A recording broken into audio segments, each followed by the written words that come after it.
গত 18ই মে সান্ধ্যকালীন রবীন্দ্র জয়ন্তী অনুষ্ঠানে আমন্ত্রণ করেছিলেন খলিশানী কালীতলার রবীন্দ্র সংঘ ক্লাবের সদস্য মাননীয় বুবাই চক্রবর্তী মহাশয়।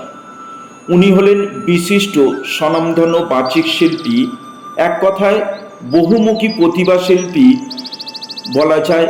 তনুশ্রী চক্রবর্তী মহাশয়ার জীবনসঙ্গী বুবাই চক্রবর্তী।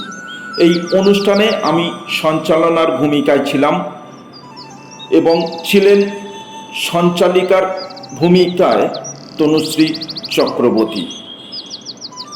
এই অনুষ্ঠান বেশ সুন্দর ছিল।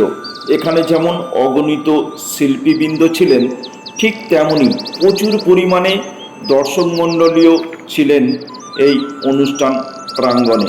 সব কিছু মিলেমিশিয়ে এক কথায় স্বর্ণালী সন্ধ্যা ছিল বলতে পারি। ক্লাবের সকল সদস্যকে, বিশেষ করে বুবাই চক্রবর্তী ও তনুশ্রী চক্রবর্তী এবং মহামান্য দর্শক মণ্ডলীর আপ্যায়ন আমাকে ধন্য এবং মুগ্ধ করেছে। সকলে ভালো থাকবেন, সুস্থ থাকবেন এবং অপরকে ভালো রাখার চেষ্টা করবেন। ধন্যবাদ, নমস্কার।